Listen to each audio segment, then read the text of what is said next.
Hello, welcome to Eye on Africa here on France 24. I'm Yunke Tade. Coming up in the program, Ghana's president appoints the country's finance minister to also head defense following a military helicopter crash in which both the defense and the environment ministers were killed. The two died alongside six others when the chopper went down in the central Ashanti region. A new outbreak of cholera compounds the already dire humanitarian situation in Sudan. Health organizations now appealing for urgent, safe access, clean water and medical support to contain the spread before it spirals further. And it's 1-1 between Angola and Kenya in the African Nations Championships, but drama at the finish after Angola's 96th minute goal is ruled out. Meanwhile, DR Congo thrashing Zambia with a 2-0 win. We're going to begin in Ghana, where President John Dramani Mahama has tapped the country's finance minister to also head the Defense Department following a military helicopter crash in which the defense minister was killed. Edward Oman Boama and Environment Minister Ibrahim Mutala Mohammed both died alongside six others when the chopper went down Wednesday in the Ashanti region. They were en route to an anti-illegal mining event when disaster struck. Officials have launched an investigation, though eyewitnesses say there was heavy fog in the area at the time. Earlier, we spoke to Prosper Barney, Ghana's national security advisor. He told us more about what the mood is like in Ghana at the moment. I can tell you that we are in a state of mourning. We had a very devastating event yesterday, which caused the loss of our dear brothers who drastically lost their lives en route to an event which will have contributed to the fight against galamsey, that is the illegal mining in Ghana. Yeah, they were on their way to... Sorry, continue. To Obuasi, yes, to an event that was going to define a strategy and an approach towards the elimination of illegal mining. As you are aware, Ghana has been fighting illegal mining to ensure that our water bodies are clean, our forests are protected, our cocoa farms are protected from illegal deforestation. And today, the government has declared a 3-day mourning for the nation. Flags are flying at half-mast. And referencing our history, this is an event that its kind has never happened in our country, where two high-profile ministers lost their lives one day in a helicopter crash. We are very devastated, to say the least, and the country has been thrown out in a state of mourning. Prosper, I do want to ask you about the investigation because it is ongoing. There has been some speculation about what caused the crash. Eyewitnesses saying that they had heavy fog on the day that the crash happened in the Ashanti region. What are investigators saying about that? Yes, the investigations have started. But as you are aware, it takes time. We will not do anything until the next couple of weeks. The black box has been identified, which we hope will provide us a lot of insights to the communication, to the data of the aircraft at the time of the crash, and also will contribute to other aspects of the investigations, whether the helicopter was well serviced, had the capacity to do the flight, whether it was bad weather due to fog, whether it dropped too low and hit the mountains, the capabilities of the air crew, and all other aspects of investigation that will lead us to get into the bottom of this crash. We are hopeful that with the expertise we have on the ground at the Air Force Station in Accra, coupled with collaboration from other member states, and also from the manufacturers of the aircraft. As of now, it's all speculation, and we want to reduce the speculation, blame, game and all that to ensure that we get to the bottom line, we get the truth that will contribute to building our Air Force capabilities more effectively. To another aviation tragedy now, this time in Kenya. 6 people have been killed after a light aircraft belonging to an air ambulance service provider crashed in a residential area in the town of Kiambu, just outside Nairobi. The charity Ambref Flying Doctors says that the mid-sized jet had taken off from the capital and was en route to Somaliland when it went down, bursting into flames on impact. Among the dead, medical personnel and the pilot, along with 2 people on the ground.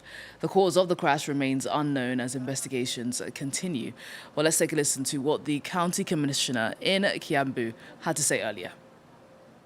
A small aircraft was headed to our borders with Kenya, reliably informed by Ambref to Somalia, to evacuate sick people. Unfortunately, this incident happened. So we have lost 4 people, including the pilot. As you can see, the wreckages, it was all fatal. The house that it landed on also had some injuries, serious injuries, and 2 people again also died. Next, in Sudan, a new outbreak of cholera is exacerbating the already dire humanitarian situation in the country. Health organizations are urgently calling for safe access, clean water and medical support to contain the outbreak before it spirals further. The disease is ripping through Tawila, a town that has absorbed over 500,000 people fleeing violence since April. Emily Boyle tells us more. Weakened and dehydrated, these patients are suffering from cholera, victims of an outbreak which is rapidly spreading through the region. I had something like dizziness and there was diarrhea. I was brought here. I was somehow better, but I became very sick when I came here. I've been here for 4 days. With hospitals bombed and many health facilities shut down, Tawila is suffering from overlapping crises. Limited access to clean water, poor sanitation and overcrowded camps have created ideal conditions for the disease to spread. We don't have anything. I have been begging in the market for 6 months and now we have nothing at home.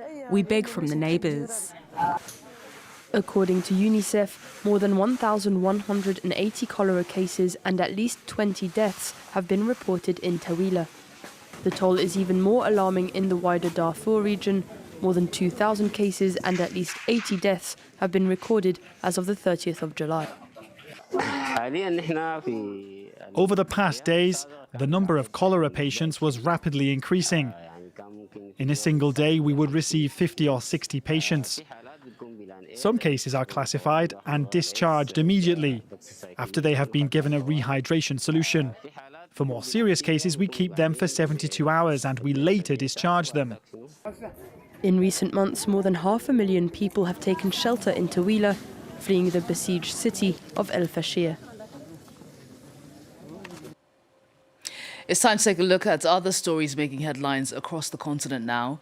The UAE pushes back as Sudan's army claims it shot down an Emirati plane carrying Colombian mercenaries to support rival RSF forces.